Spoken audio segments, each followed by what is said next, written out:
You already have an answer for number one. Isaiah, what'd you have? Dependent? Did anybody have independent? Okay. So what math did you do, Isaiah, to get that?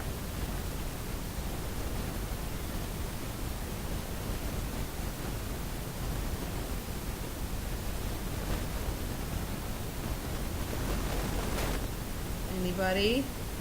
Because you have to justify always. This would say justify. So there would have to be some math or an explanation to accompany a 50-50 answer. Otherwise, I'm just going to think people guessed. John?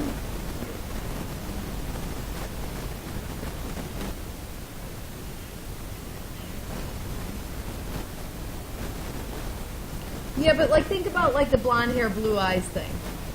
The probability of having blonde hair is, let's say, 60%, and the probability of having blue eyes is 50%. Just because those as individuals are different doesn't really. So there's two tests for independence. The one is that we could find the probability of A, and we would compare that to the probability of A given B. That's the more traditional one. Okay. The other one that we really kind of learned just yesterday and kind of pinned it down more specifically was that if you want the probability of A and B, if it's independent, then that will equal the probability of A times the probability of B. Now, first let's review this. What does that symbol mean? Or. So we're not given the and probability anyway. But we can really help ourselves out here by organizing this using a Venn diagram.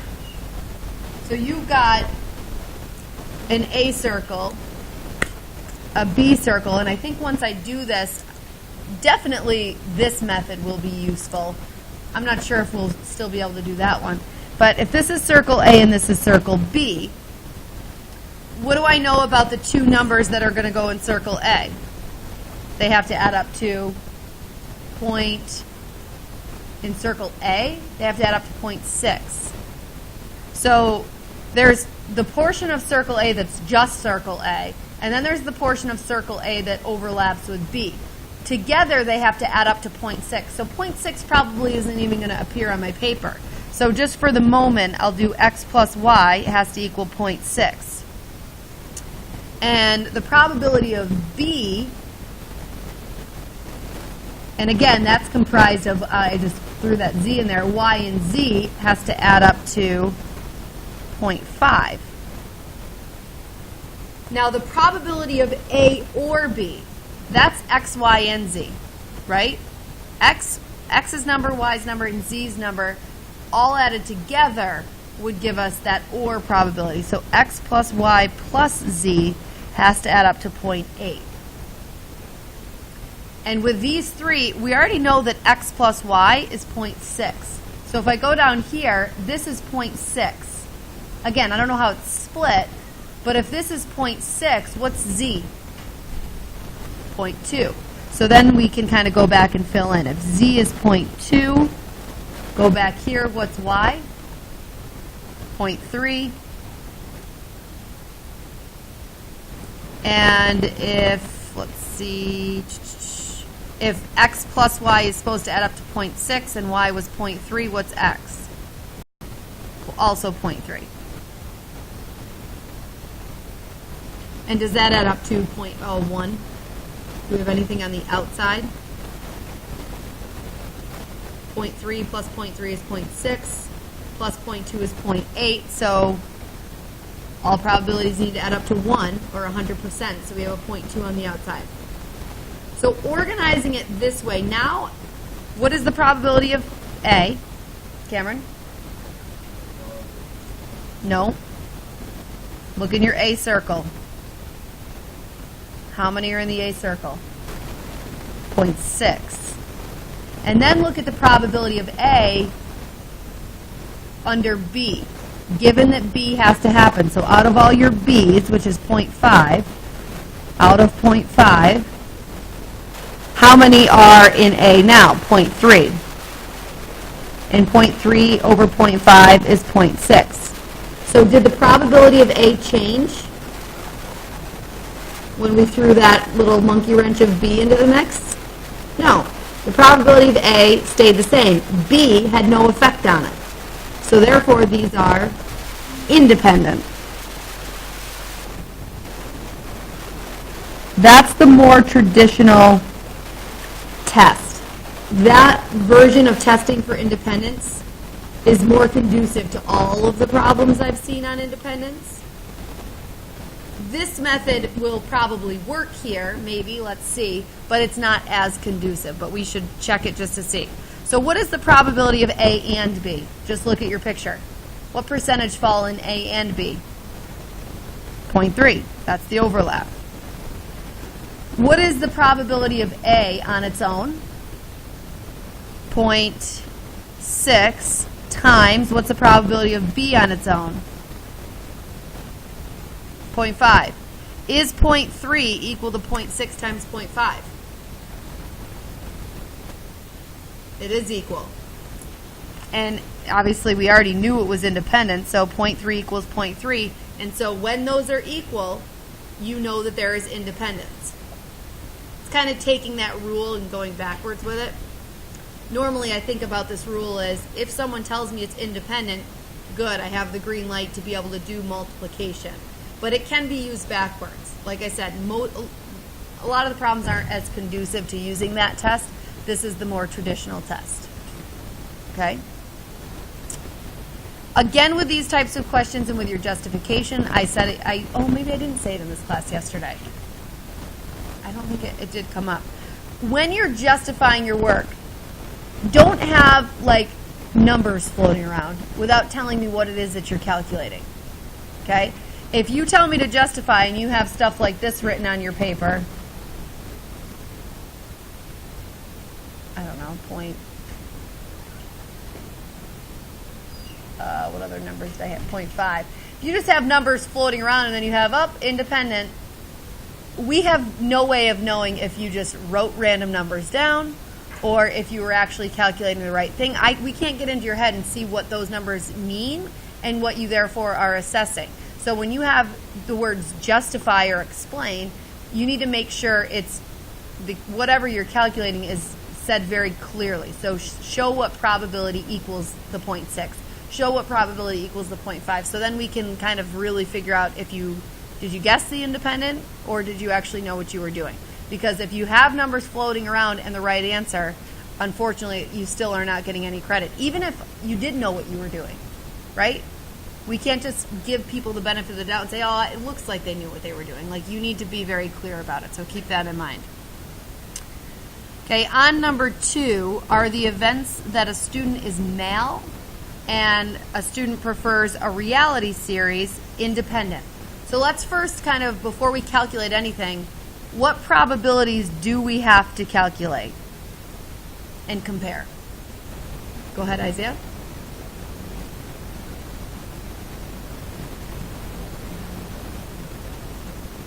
Male given, yep. Reality, perfect. Probability of male, and then the probability of male again, but under the conditional that these people watch a reality series. And we want to see if the chances of being a male change based on whether or not they watch reality series, okay? So the probability of being a male is 230 out of 490.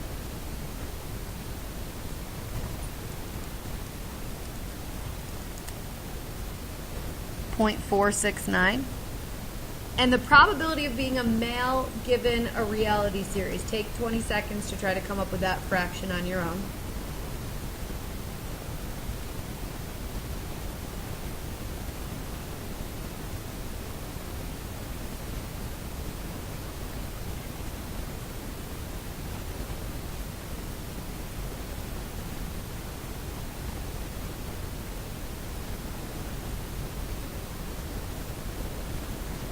Connor, what should that fraction look like?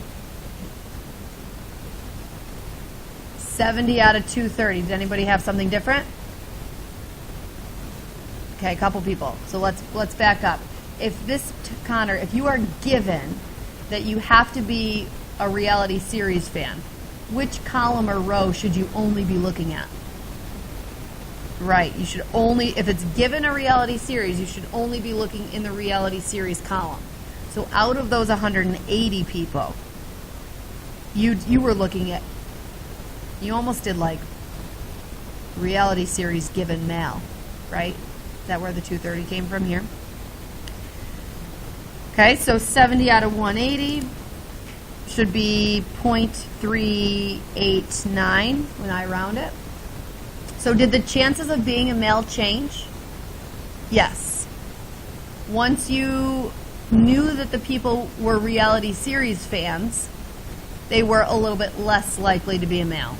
Does that satisfy your gender stereotype in general? Do you think males are the ones that are less likely to watch Keeping Up with the Kardashians? I think so too. But that may be just a stereotype, or it may be a fact driven by data. We don't know. But certainly this sample says that males are less likely to be the ones watching that. Okay. And the last one. The set of data in the table below shows the results of a survey on the number of messages that people of different ages text on their cell phone. So let's make sure that you can interpret the graph. Here are your different age groups. 15 to 18-year-olds, that's you guys. 19 to 22, that's your college-aged kid. And then 23 to 60, that's me. Right?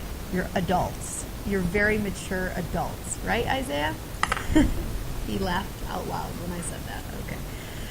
And then this is the number of text messages that they send in each category. So what is this, each month? Well, this is outdated. So 4 people sent 0 to 10 messages per month when they were in the age group of 15 to 18. Do you follow that? This is the number of people. Well, maybe not, because over 50. 37 teenagers sent between 11 and 50, and 68 teenagers sent over 50. When you get to the adult category, 25 sent between 0 and 10. 47 adults sent between 11 and 50, and 157 adults sent over 50. So when you look at this, if you just look at this column, does it appear that adults send the most text messages? It does, but what could you also say there? Yeah, it looks that way if you just look at this column, but there were way more adults surveyed in general. So just looking at that, you couldn't really say anything conclusive. You kind of have to look at percentages. And you need total columns. So this particular chart is missing total columns, and those are critical. You absolutely need those. We got to do some adding here. This adds up to 35. This column, 37 plus 47 plus 25, adds up to 109.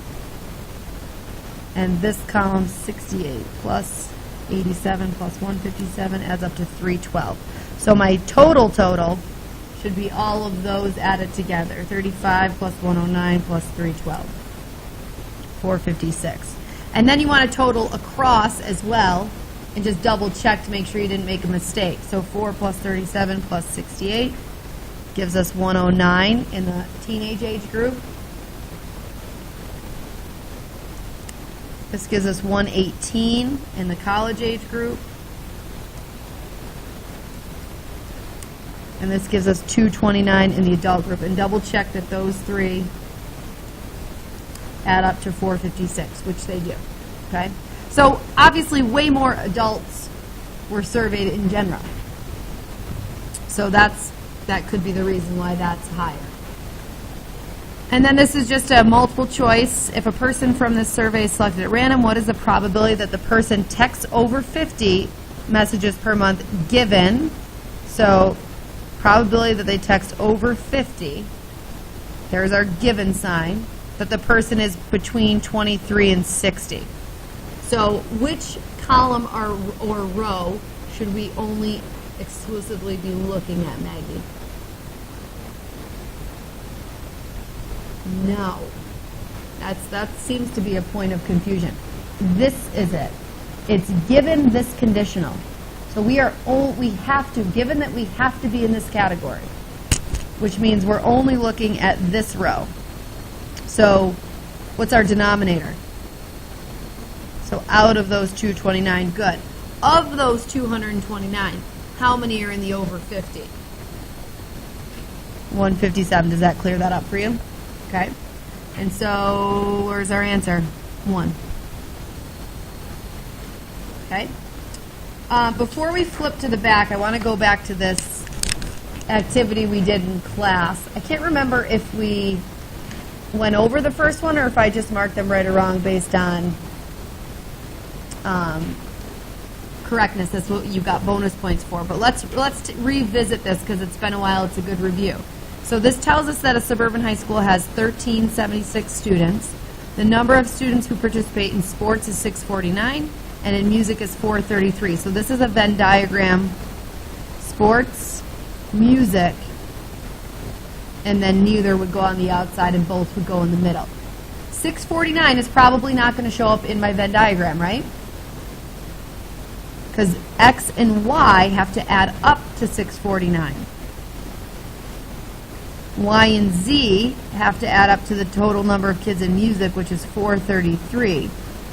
And then either or is 974. So all three of them, X plus Y plus Z, has to add up to 974.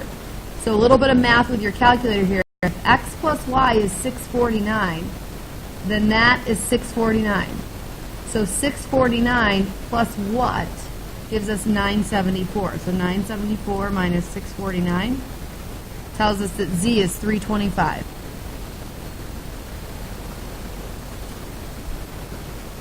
And then if Z is 325, we can go back to the second equation. What plus 325 is 433. So 433 minus 325 gives us 108. So Y is 108. And then that can bring us back to the first equation. If we know Y is 108, 649 minus 108 leaves you with 541. So as I said, a lot of times with Venn diagrams, the numbers that they give you don't really show up on the Venn diagram. Sometimes they do, but here is a perfect example of where they do not. And then our neither category, because we have 1376 students total. So from our 1376, if we subtract these three numbers, we figure out how many people are in nothing, 402. So what is the probability that a student participates in both sports and music? That's going to be 108 out of 402. Oh no, not 402. 108 out of the entire student body, 1376. And then what is the probability that a student participates in neither? That's your 402 out of the 1376. Okie doke. And then we never got to this one, but this would be a similar Venn diagram question. So take a minute on your own, try to create a Venn diagram with the appropriate numbers for events A and B.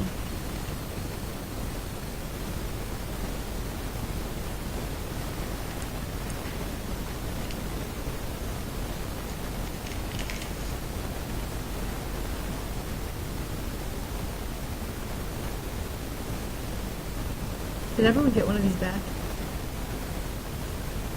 You don't have one? Okay, so you might not have been here the day we did this, which is why. Here you go. Sorry about that.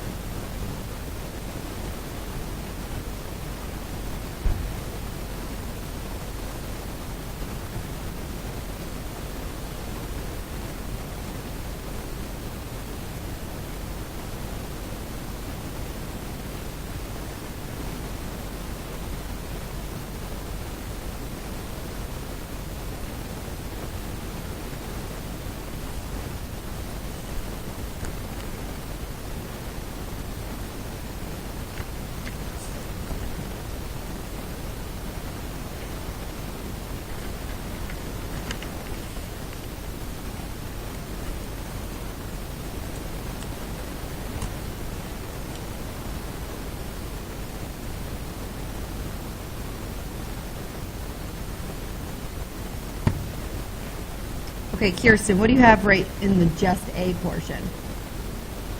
0.2, what'd you have in the middle? What'd you have over here? How did you get the first one? It's odd to get that one first, so explain to me what you did. Did you do a traditional X, Y, Z? X, Y, Z. You did y, X plus Y equals 0.6?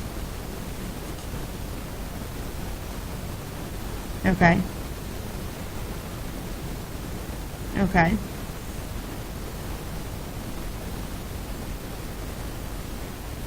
There is a 0.2 that's supposed to show up, I just don't know if it's X. There's two ways you could do this. If you know that Y plus Z is 0.5, then you could replace this Y plus Z with a 0.5. And if this was 0.5, then, Kirsten, what would X be? 0.3. So you can get X first, I take that back, but that's not traditionally the way I've been doing it. I've been starting with the first one. If X plus Y is 0.6, then if you replace this with 0.6, then Z is where the 0.2 would come in. Do you follow that? Okay, so Z is the 0.2. X is the 0.3, and then you need all of A's circled to add up to 0.6, so Y is 0.3 as well. So now the probability of A and B, do you remember these two symbols, right? Or, and then the upside down one is and. How do people remember the and sign again? What was the shortcut if you get them confused? This and sign can easily be turned into an A for and.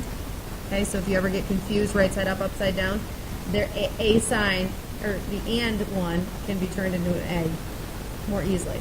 So that would just be 0.3. Okey-doke. So if you feel like you're having trouble and there's ands and ors and so forth floating around a paper, go to a Venn diagram, organize it into a nice picture, because then the probability calculation from that point forward is much simpler. Okey-doke? Yeah. Yes. Yep. Bless you. Okay. So on the back of the note sheet, I have non-probability questions. Okay, just as review. And again, these on top of the spiral are good guides for what to study for the non-probability questions that are going to show up on your test. Okay? I was very generous this chapter. I don't know why. Must have been in a nice mood. But here we're given two functions. What kind of a function is h of x? Is it linear? Is it quadratic?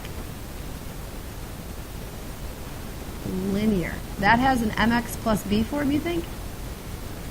Polynomial. Very good, Jordan. That's just a polynomial function. Happens to have a degree of 3. So we kind of expect something like that with like 3 roots. It's an odd degree polynomial, so it's got opposite end behavior, and it's a positive odd, so it starts low and ends high and has overall positive slope. So there's an idea for what that looks like. What kind of a function is this? Absolute value. These have like V shapes. So this particular one was a V shaped. It got horizontally stretched a little bit, then it vertically flipped, and then it got shifted up 5, so it probably ends up looking something like, this. At the end of the day, they want us to state the solutions to the equation h of x equals k of x. So if h of x, which is this,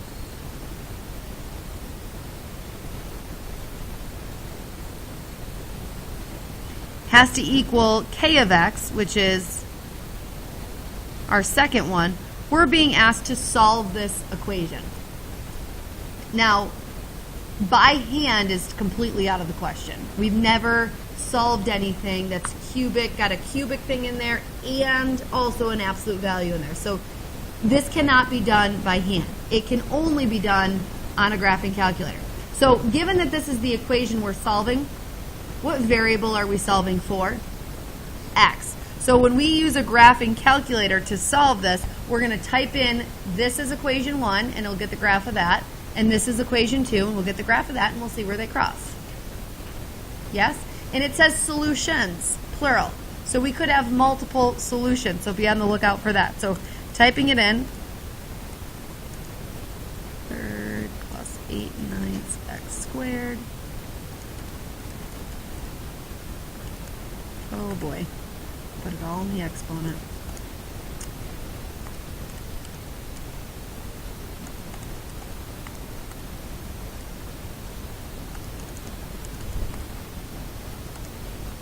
There's my first one. And my second one, do you know how to find the absolute value? Math. Remember that? Over to number, absolute value. 0.7x, and then a plus 5. So start with a traditional window, and then we may have to move this around if we don't see enough of the graph. We see everything we're going to need, right? We're not going to have another intersection to the left because these are just getting further and further apart, and same thing to the right. So we have 3 solutions. And when we go to grab those solutions, we are taking just the x coordinate because we're just solving this equation. So second trace, option 5, is your intersection. So bring your cursor to one of the points of intersection and hit enter, enter, enter. And that x coordinate would be one solution. -1 point, nearest hundredth, -1.13. Then you do second trace intersection again over here, and second trace intersection again over here for all 3 solutions. Okay? So solving things on your calculator, especially on a multiple choice too, you can always resort to that. Number 5 is just a graphing one, so this, or a factoring one, which would be grouping. You could either group it 3 by 3 or 2 by 2 by 2. You might have to do a little trial and error there. Number 6 is writing the equation of a parabola using a focus and directrix. So sketch a picture. Your directrix is at y equals 3. Your vertex is at 1, 2, 3, 4, -1. Does this parabola open up or down from that vertex? Down. Your focus is going to be in here somewhere, right? However far away the directrix is, the focus has to be. And you have to know your formula, plus or minus 1 over twice the distance between focus directrix, and then x minus h squared plus k. Yes? And then the last one is just an exponential growth or decay. So something has 0.81, so it's losing 19% of its value every 12 months, it looks like. So your homework is just to finish the back of that and study for your test. Okay, thank you, Connie.